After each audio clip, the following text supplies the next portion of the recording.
Howdy, folks. How are y'all doing today?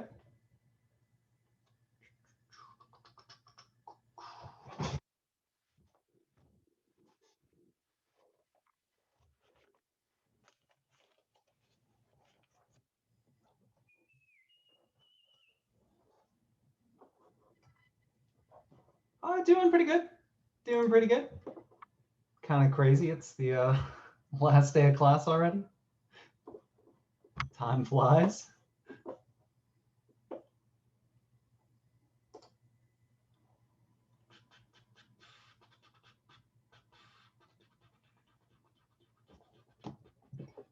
Oh, shoot. Okay. So today I was just sort of gonna do a broad review of the stuff we've been going over since the last exam. So the line integrals, surface integrals, and then the integration theorems, and just sort of broadly how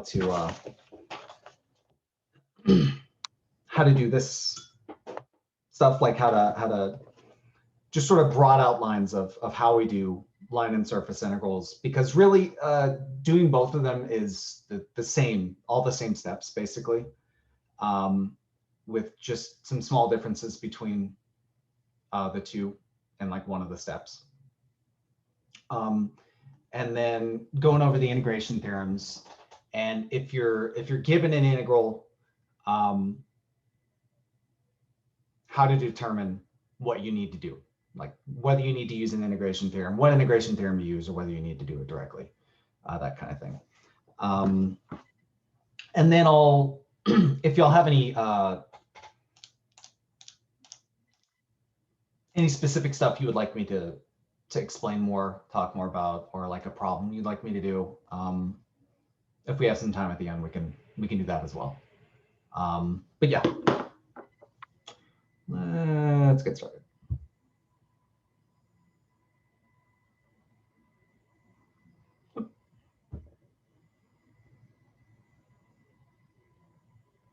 Okay.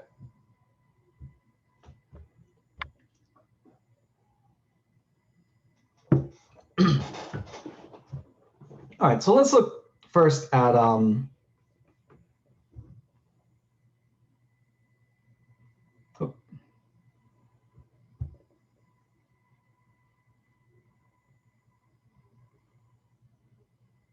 how we do line and surface integrals, sort of the the process of doing this, just evaluating directly.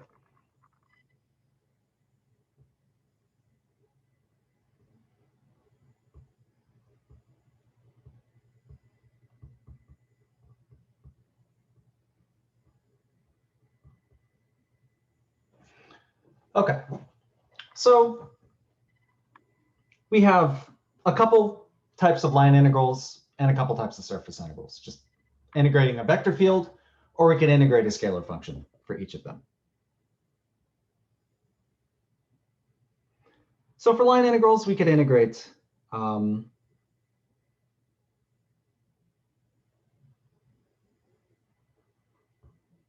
vector field like that. We usually see it written like this. Or we can integrate a scalar function over a curve C. And we usually see it written like this. Scalar function f, it could be a function of 3 variables or 2 variables, depending on whether we're in R2 or R3. But d lowercase s, so those are line integrals, and then we have our surface integrals. Same thing, we can integrate a vector field.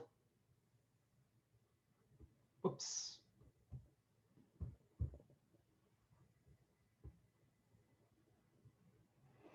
Big F over our surface S, or we could integrate a scalar function over our surface S.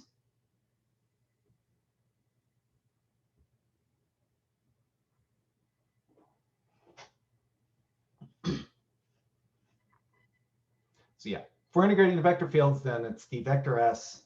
If we're integrating a scalar function, then it's just ds, capital S.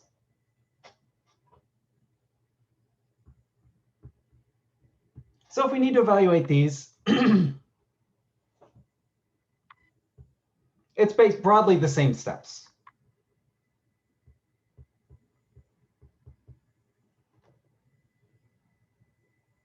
Step one is always we have to parameterize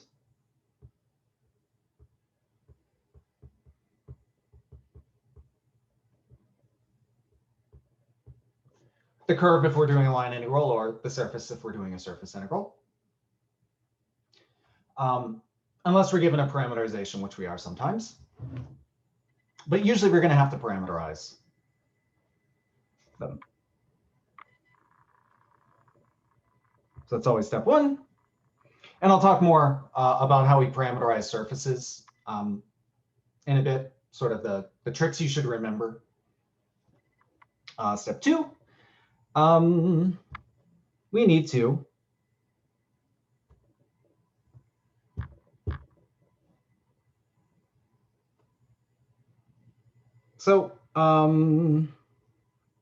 you could call this step two or step three, it doesn't really matter. But for the surface integrals,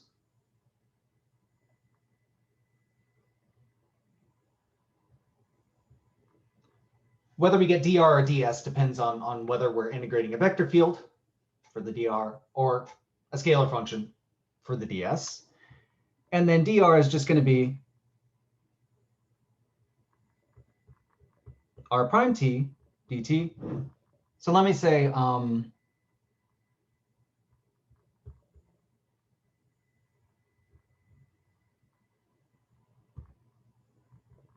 for a line integral, we parameterize using a single parameter. So that's r of t. T goes from a to b. For a line integral, and that's g of uv, u and v lie in d for a surface. Two parameters for a curve, two parameters for a surface, one parameter for a curve. And then the uv lie in d, that you could give specific bounds for your parameters, u and v, or whatever you want to call them. Or you could just, if it's like a polar region or whatever, you could say u and v lie inside this disk d or whatever. It depends on what it is, but that could stand for either or. So it's our parameterization. Okay, so then we replace, for line integrals, dr becomes r prime of t, where r is our parameterization. And then ds is just the scalar version of that. Instead of r prime of t, we take the magnitude r prime t dt.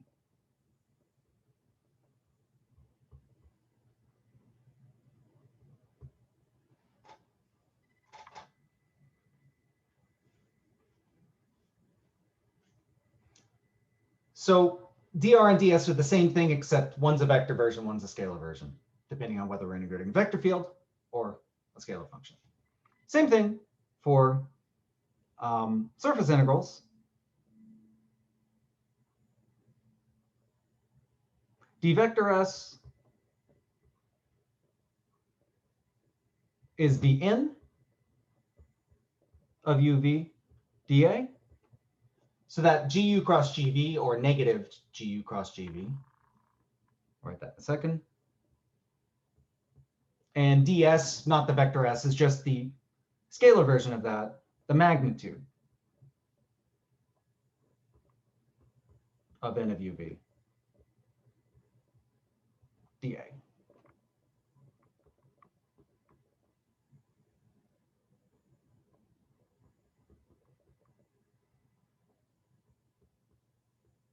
So it's plus or minus gu cross gv, depending on orientation of your surface.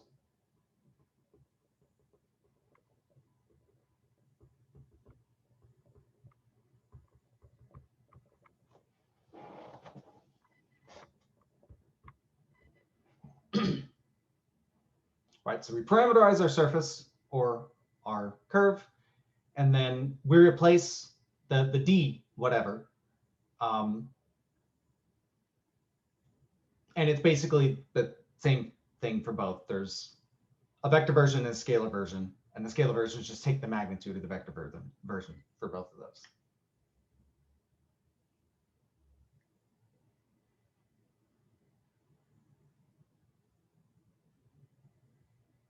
And then once more, when I talk about the parameterization things you should remember for surfaces, I'll talk more about the N guy. So that's step 2. Step 3 is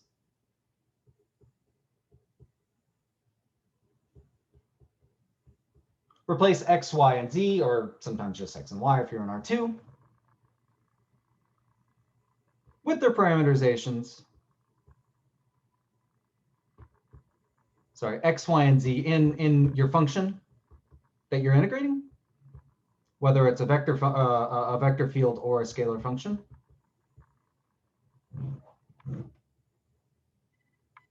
Let me just say in your integrand, the thing you're integrating.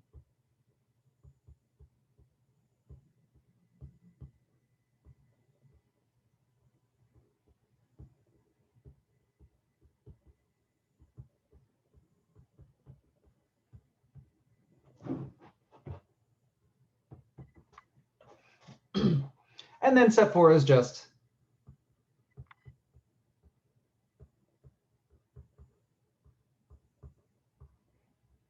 you integrate over the region where your parameters live.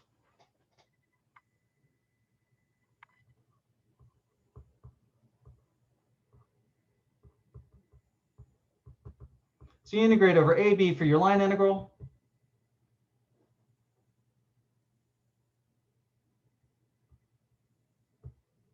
Or the region D where U and V live for your surface integral.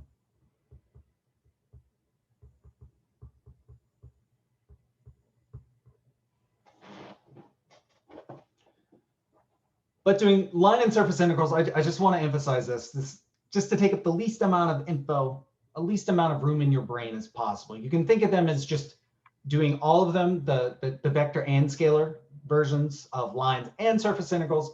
You can just do them. You can remember how to do them all just essentially the same way, right? Parameterize, replace the D thingy, dr, ds, d vector s, d capital S, with the correct guy. And for both line and surface integrals, there's the vector version, so r prime t or n of uv, and then the scalar version, which is just the magnitude of the vector version.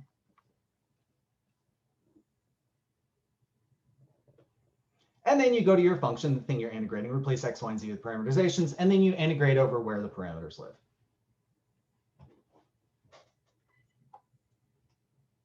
So we probably have plenty of experience with that.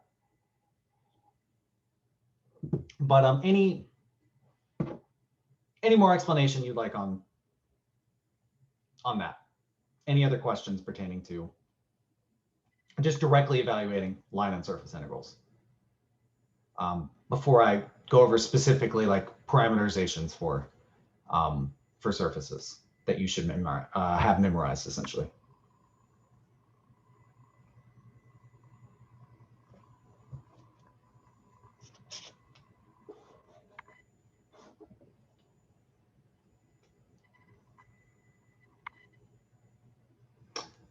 Okay.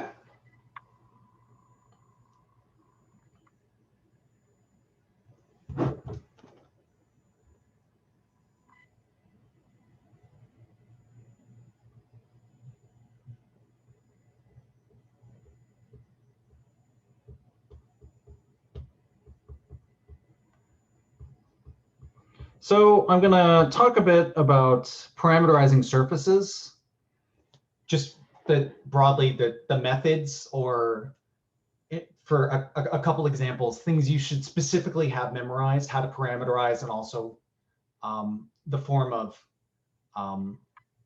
in the normal. that you should have memorized, because it's going to speed up the process of evaluating these guys quite a bit if you don't have to calculate the cross product and do all this stuff. Okay. Let me just say, for line integrals, parameterizing curves really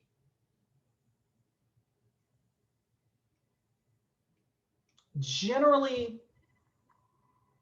you're either going to be given a parameterization in R3 already, if you're in R3, or if you're like a line segment, then you would be expected to parameterize. So know how to parameterize a line segment,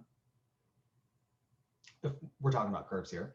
Or it could be like an intersection of surfaces or something like that in R3, but usually that's about it.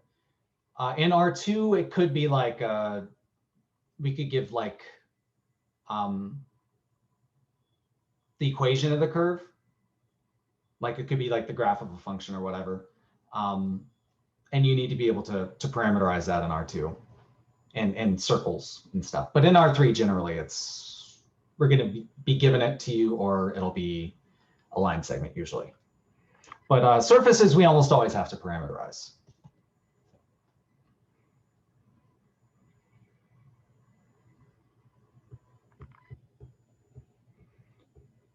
And really, there are only two methods that you need to know, essentially. So the first method is either you're going to use a different coordinate system. So you're going to use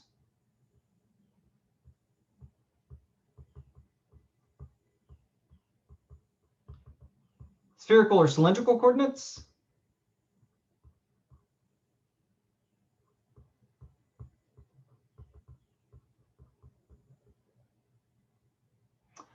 So for instance, in spherical coordinates, x would be rho sine phi cos theta, y would be rho sine phi sine theta, z would be rho cos phi. But that's three variables, same with cylindrical coordinates, rho, phi, and theta. But what we need to do is we need to take our, write the equation of our surface in the coordinate system, and then that'll tell us how we're going to replace one of the parameters with something in terms of the other, or like a constant.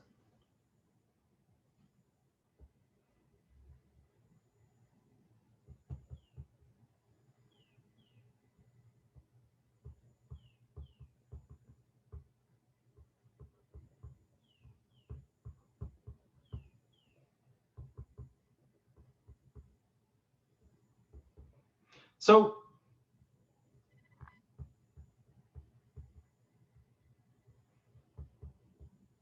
we're going to use a coordinate system, write x, y, and z in those coordinates. Then we're going to write the equation of the surface in the coordinate system, and then use that equation to replace one of the parameters with, to get rid of one of the parameters, essentially.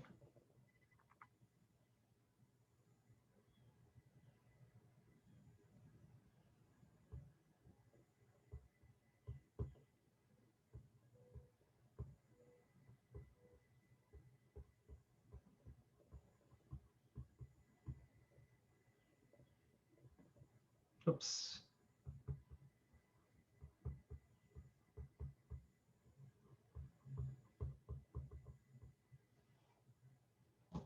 So for example,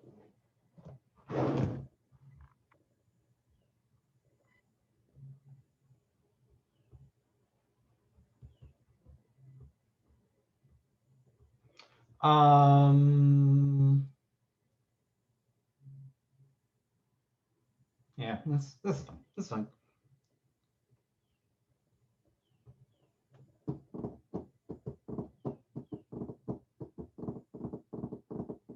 Let me do it this way. Let me do it this way.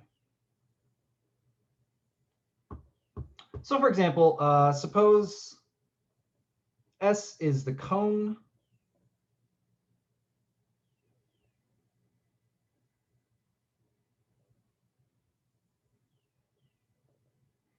say square root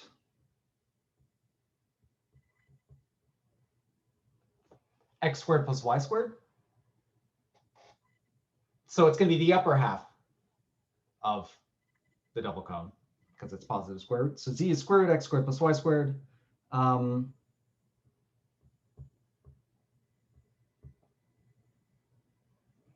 Say z goes from 0 to 2.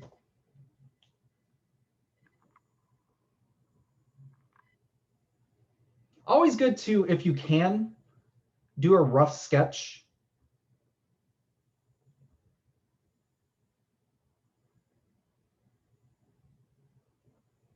So here is our rough sketch of our surface. So this is just the actual cone, not like the top part of this guy. So you have different options here, but usually it's easiest to use cylindrical in this case.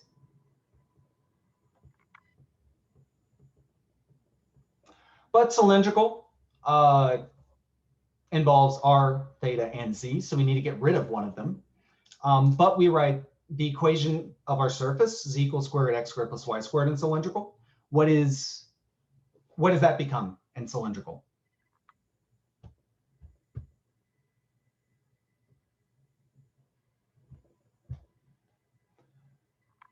Well, what is the equation in cylindrical?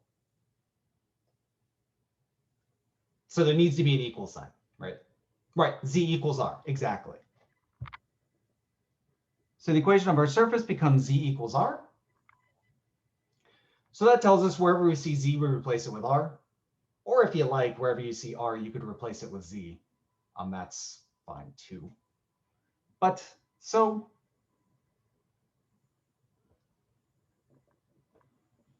instead of r, theta, and z, now we just have r and theta because we're replacing z with r.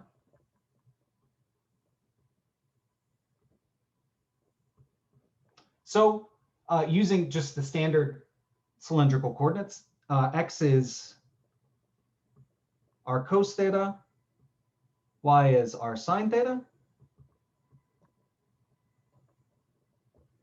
and z is r.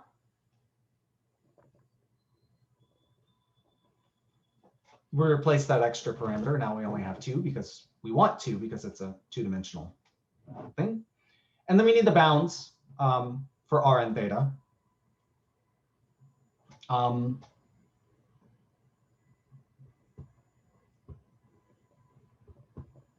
So theta is easy. Theta goes all the way around the z-axis, so 0 to 2 pi. How about r?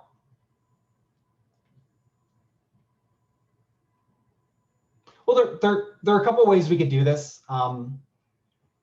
You could project this down to the xy plane.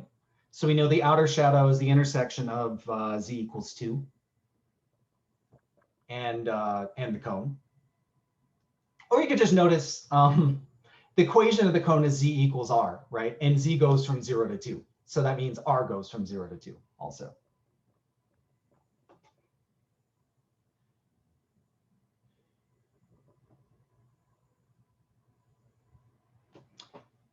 And so that's our parameterization.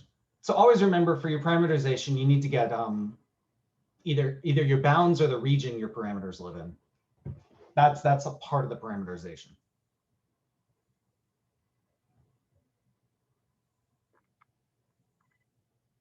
Okay, so that's one way we can parameterize. Use a coordinate system. Replace those guys with or write the equation of the surface in those coordinates, and then that tells you what you replace one of the 3 parameters with, so that you're left with just 2, because we need 2 parameters to parameterize the surface. Or we just have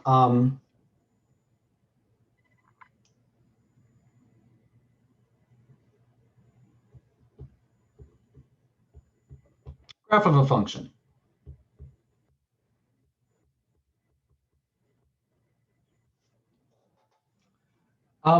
So we either use another coordinate system Or we stay in rectangular coordinates, but we write it as the graph of a function.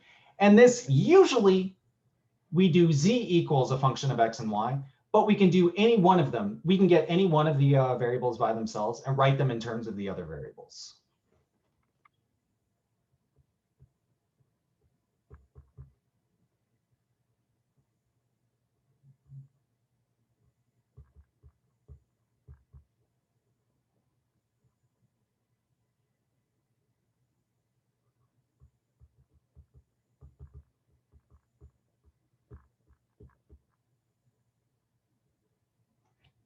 So we isolate a variable, we write it in terms of the other two.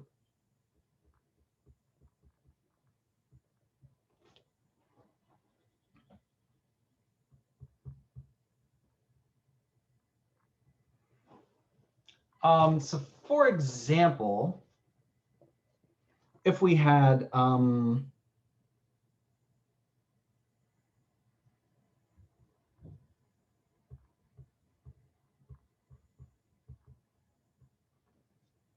suppose we had, say, the paraboloid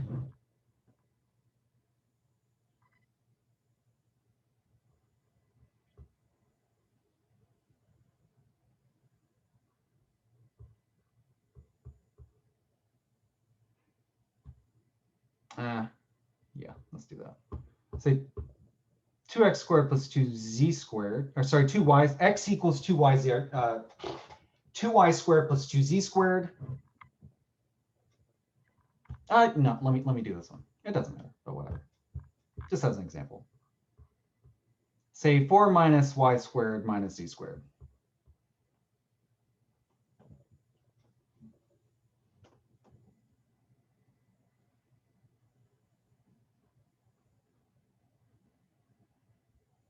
And we want the bit where x is positive.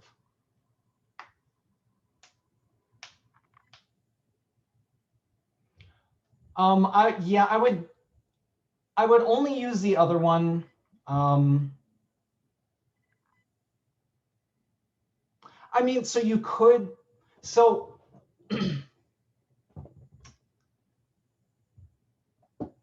that's a good question. So you could actually use, for this example, you could use cylindrical coordinates if you like, about the x-axis. And that would work okay also. Really often there are multiple different ways to do it. Most of the time, so for method one, mostly it's going to be like spheres and cylinders and stuff. And those are obviously, you want to use spherical and cylindrical coordinates. Probably for the cone also, because we don't like to deal with square root stuff. But for other stuff, you kind of have other options. But let's look at this example and see how we would do this, doing it like this. Okay, so we already have x by itself.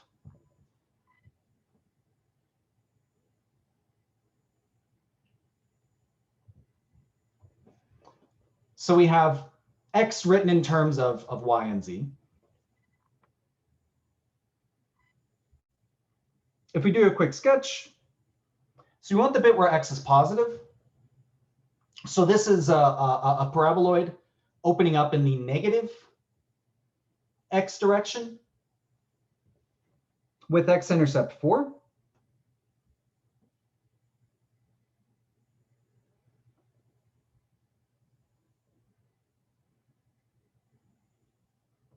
That's a really awful picture. Hang on.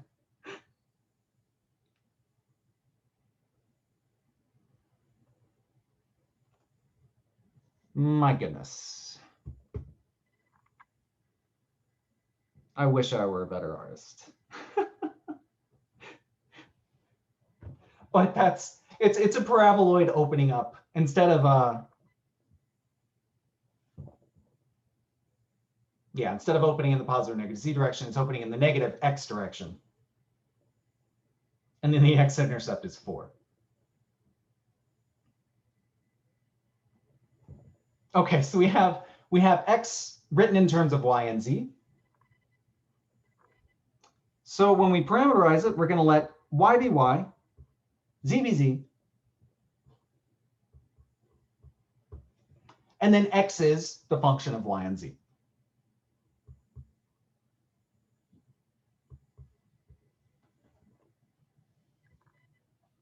And then we're going to say, we need to say where the parameters live. So the parameters, if we project to the YZ plane,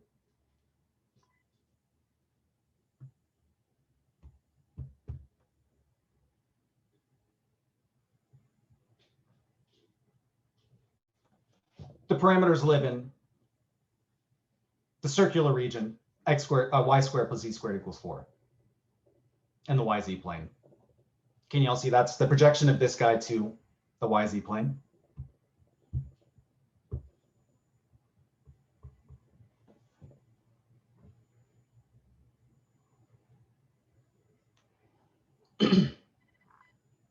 But that's how we do graph of a function. You get one of the variables by itself, write in terms of the other two variables. Those other two variables are just the same thing. So in this case, y is y, z is z, and then whatever the isolated variable is, you write that in terms of the other two variables, whatever the function was. And then you got to project to, in this case, the YZ plane, because y and z are our parameters. And then that's where those guys live. Yes, when you're integrating, you would convert to polar after. Correct. And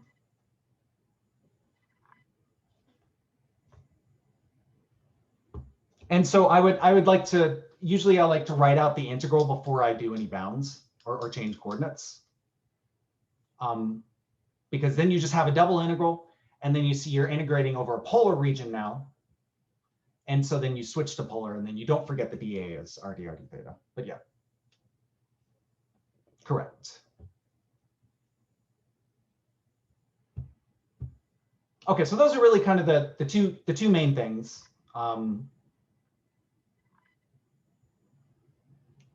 Right, so we either use spherical or cylindrical, or you get one of the variables by itself and do it as a graph of a function. So for parameterization. But there are some things that pop up very often that are either kind of complicated to do some of the calculations with, or and you should just memorize it, or they come up so often that it's good to have memorized.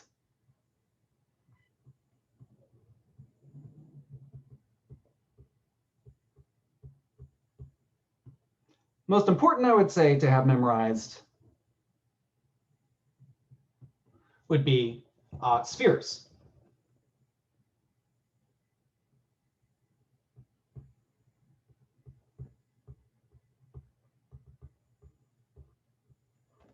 So sphere of radius R, capital R, centered at the origin.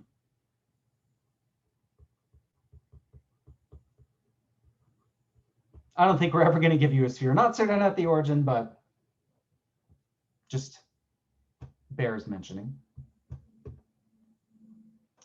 So your x squared plus y squared plus z squared equals r squared, if we have an equation for it. Come on, man.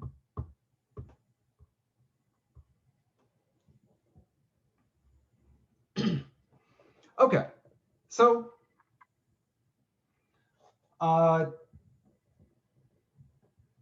we would, if we were doing this from scratch, we would write everything in spherical coordinates, obviously. And then the equation of the sphere would be rho equals r, so we'd replace rho with r. So we'd be left with phi and theta, and we'd get x is r sine phi cos theta. Y is capital R sine phi sine theta. And z is capital R cos phi.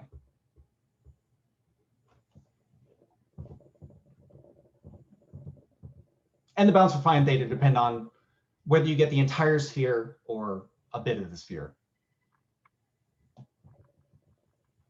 But yeah. So there's that, but the really important, the big time saves are going to be when you need to do the integration.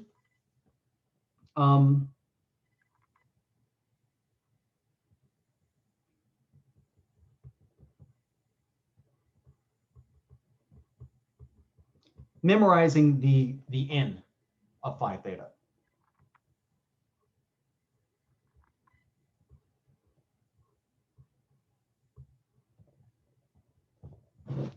So the outward pointing guy is going to be whatever your radius is. So remember, you're not going to have you're not going to write down capital R anywhere here.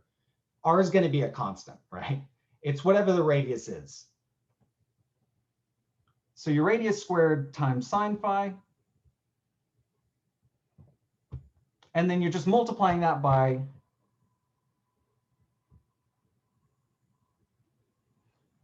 the radial unit vector for your sphere. And the radial unit vector is just going to be exactly your parameterization, just divided by the radius.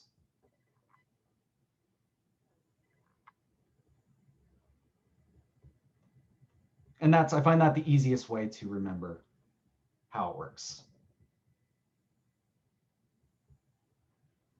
And so the radial unit vector is just going to be sine phi cos theta, sine phi sine theta, cos phi. So the parameterization for the sphere of radius 1. So you could, so Ryan, you could, I could say that. That is fine. I like to remember it like this for two reasons. Number one, because it helps when we do the magnitude one, because then we can just say it's r squared sine phi. And also because it's easy to remember because when we switch to spherical, dv becomes the rho squared sine phi d rho d phi d theta. And here rho is just r, so we have the r squared sine phi guy. I just find it a little easier to remember.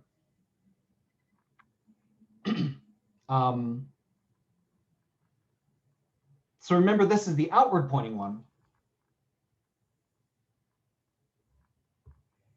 So for that r squared sine phi, yeah, I like to think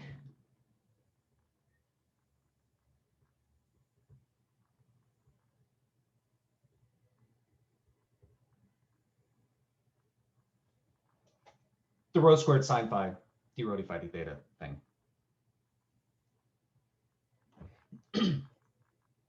But yeah, that's a reasonable question, but I find it easier, especially for this reason here. The magnitude of n of phi theta is r squared sine phi. And remember, r is not a variable here. It depends on our sphere. So if our sphere is of radius 2, then it'd be 2 squared sine phi, 4 sine phi. That's the main reason I like to write it in this form.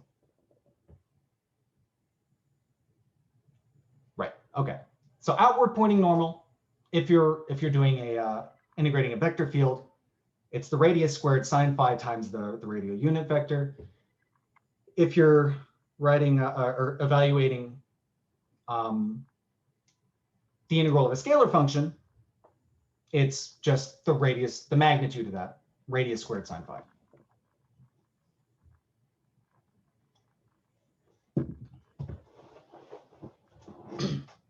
And believe me, memorizing that is much, much faster than doing the g phi cross g theta thing. Because there's a lot of simplification there, and it gets a little complicated and a little, it just, you're saving a lot of time memorizing this. So if you haven't memorized this, please, please, please have this memorized, because spheres come up all the time. So the other thing that's useful to memorize is all the same stuff, but for the graphs of functions.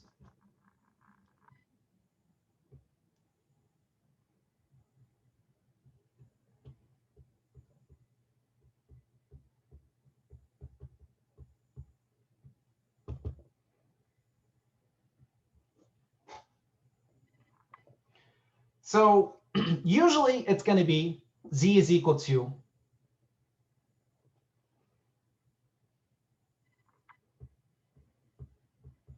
usually z is the variable we isolate, but not always, as in the example we did before. And I'll show what we do there.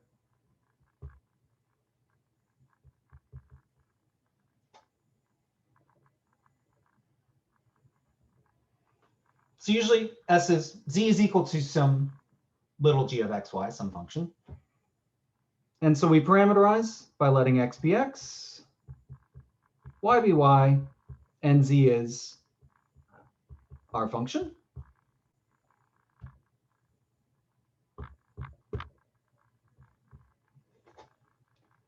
And then we got to say where x and y live. That's given in there. So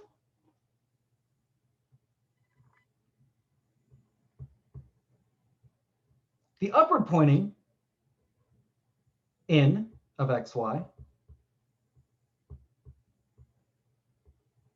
So if the normal is pointing in the positive z direction,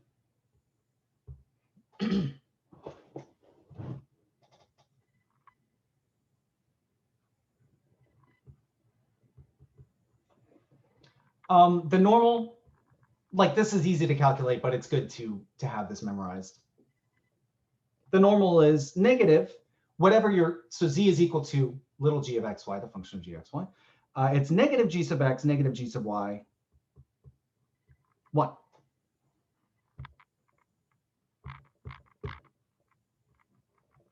Where little g is the function of x and y that your surface is the graph of.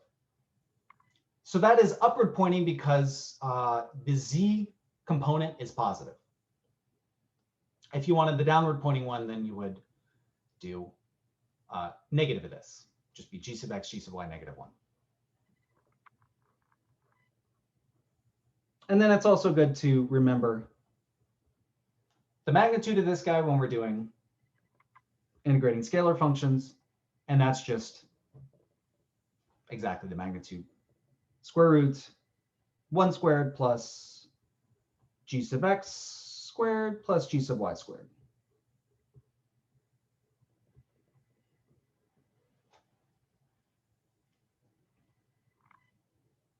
So this one's maybe less necessary to have memorized than the other one, but absolutely have it memorized. It will definitely save you time. So that is if we have, if z is the variable we get by itself. If x or y is a variable we have by itself, it's basically the same thing, except you're just moving things around for the other guy. So in the example we gave, suppose x is a function of y and z.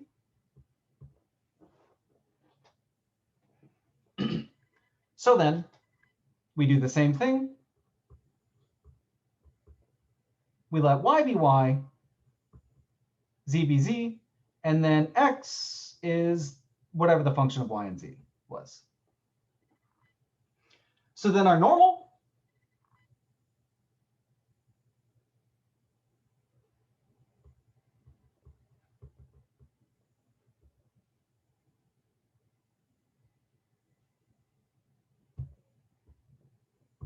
so if we have positive x oriented, so if our normals point in the positive x direction, so x is the guy we have by itself, so the normals are going to point either in the positive or negative x direction in general. We do exactly the same thing as we did for z by itself, except now the variable we have by itself is positive 1. X is 1. And then the other guys are negative, the derivative of the function with respect to whatever variable you are. So 1, for y, it's negative g sub y, and for z, it's negative g sub z.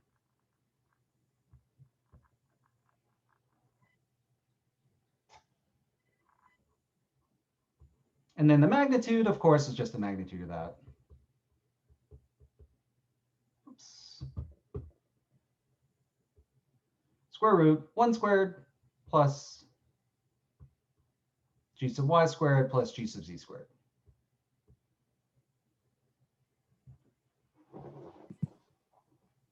If it was pointing in the negative z direction, would would the partials with respect to y and z just be positive, or? So it doesn't make sense for, so are we talking about the example we just did here?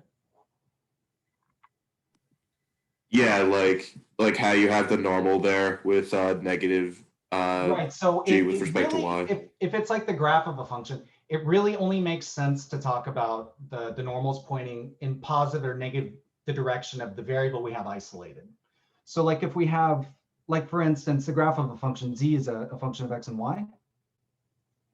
Like it doesn't make sense to say, okay, the normals are pointing in like the positive, like since we have z by itself, either the normals are pointing up or down, right? Positive or negative z. It doesn't make sense to say the normals are pointing in like the positive x direction, because we have some guys over here which would be pointing in like the negative y direction. Some are pointing in the positive x, some are pointing in the negative x.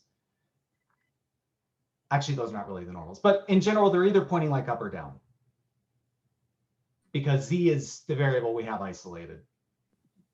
Yeah, no, I was just saying, really, like, it only makes sense to say positive or negative x direction. In general. Yeah, I was just saying, like, in general, like, even if you had like, oh like yeah, if so, z was your, you know, if you were if everything was in terms of z, right, you know, like, would it be positive if the so normals if were like negative? we say pointing in the positive y direction or whatever, and you just calculate whatever the cross product is, you look at the y component and make sure it's positive in that case. And if it's negative, then you need to take negative for everything. But yeah, that's what you do. All right. Usually we're gonna tell you based on like a component, unless it's like a closed guy, and then it'd be outer or inner. Okay. All right. So sort of quickly,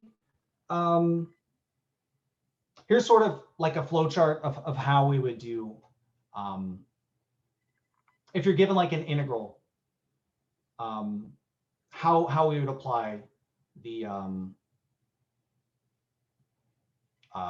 integration theorems.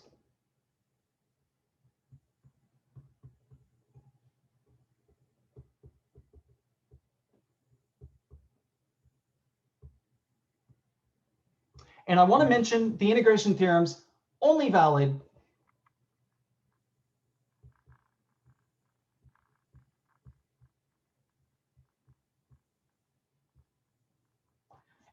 when we're talking about integrating vector fields.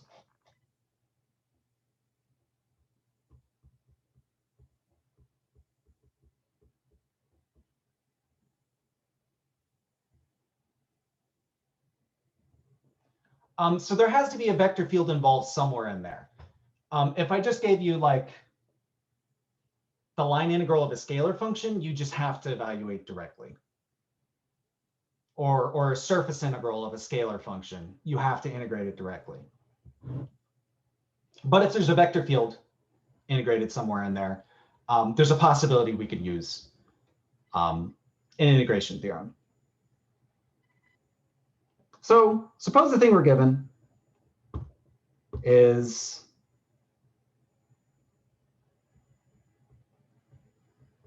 the line integral of a vector field. And I want to say, okay, what do I need?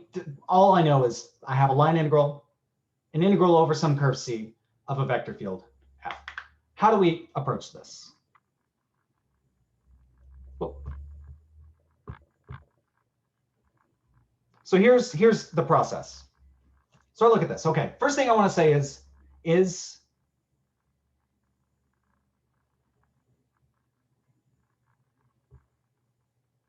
my curve a closed curve?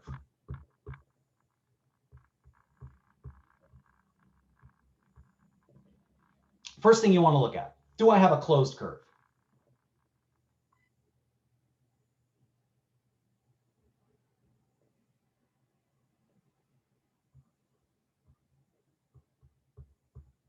So if you don't have a closed curve, there's really only one integration theorem you could use. So if you don't have a closed curve, Next thing you want to check is my vector field conservative?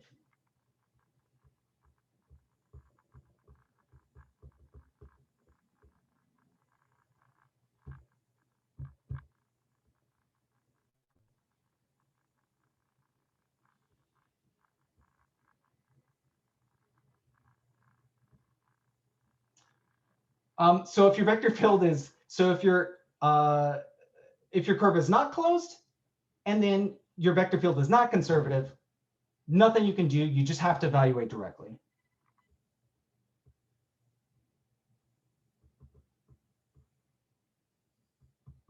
But if your vector field is conservative, you can use the fundamental theorem of line integrals.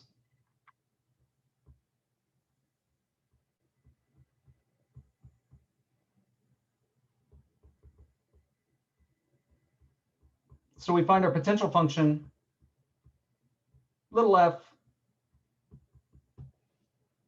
and then evaluate little f at the endpoints.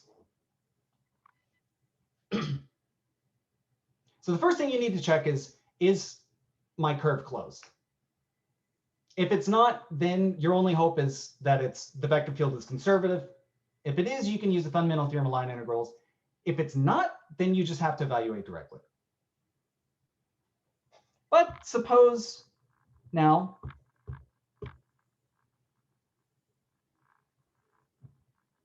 that our curve is closed.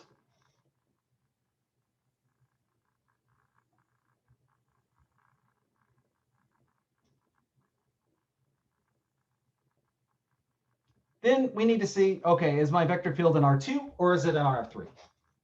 We know it's a closed curve. Now, if it's an R2, we're going to use Green's theorem. And if it's an R3, we're going to use Stokes' theorem.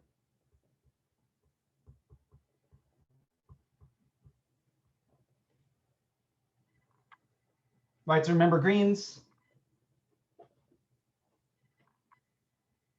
I'll just say that to save some time here.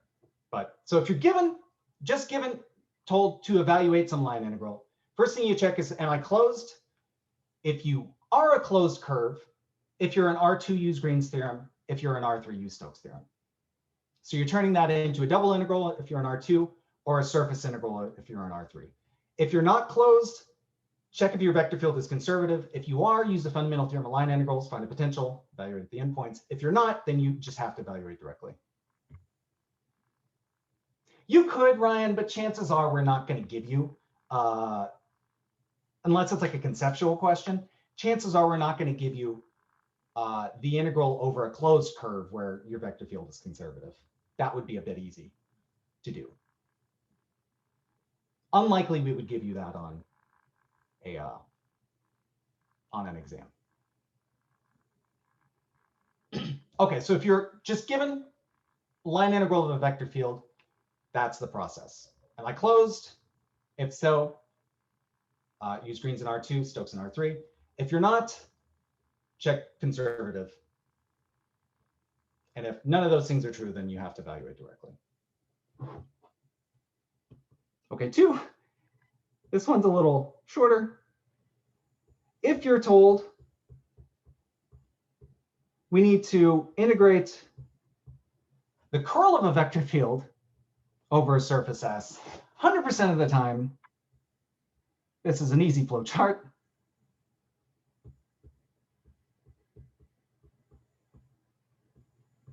Use Stokes, 100% of the time.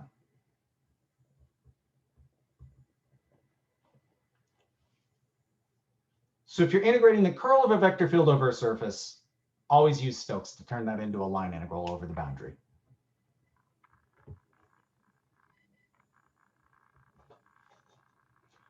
And then if we're just integrating a vector field, not necessarily the curve of the vector field,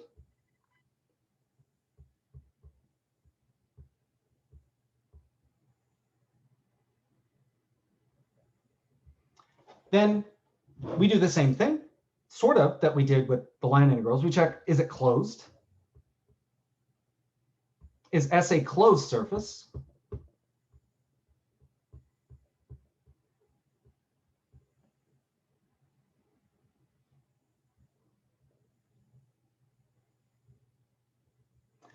If it's not a closed surface, almost always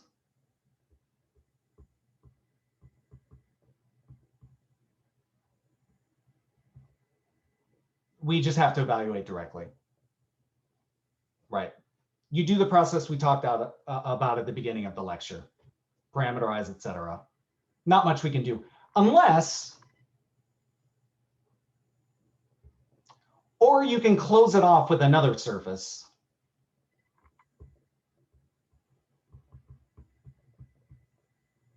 And use divergence theorem.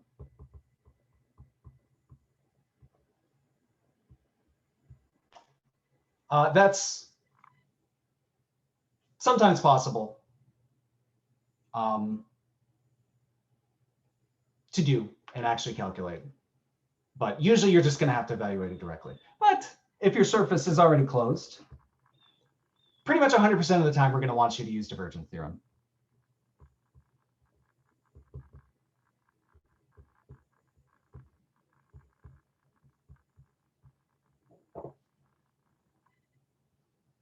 So we're going to turn that line integral of a vector field into a triple integral of the divergence of the vector field. And you need to be mindful of the orientation of your surface. If it's inward pointing, then it's negative, the triple integral. But yeah, any questions about any of this?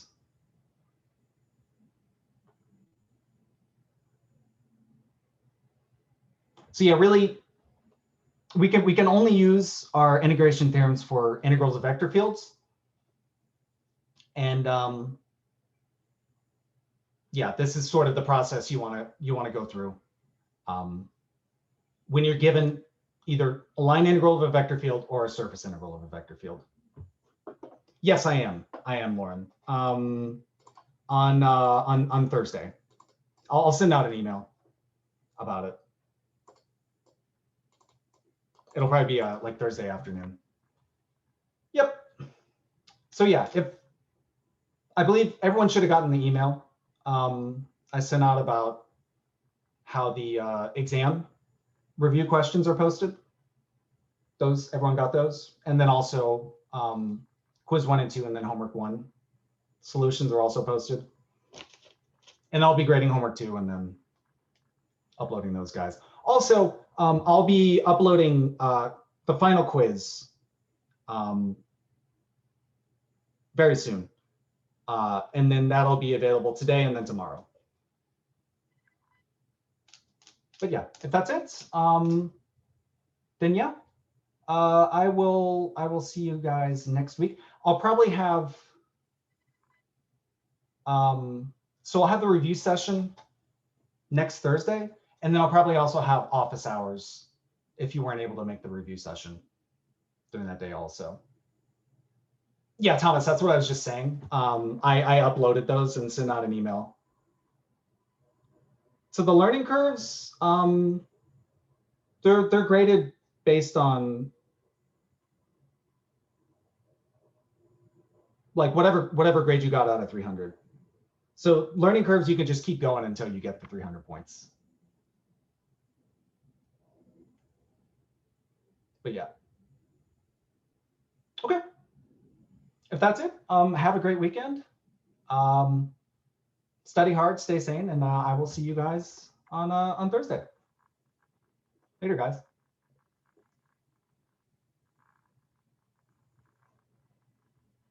I will. I'll have the office hours on Monday. I mean, if people plan on showing, I guess that's fine. I could always just open up the office hours. I think they're already there.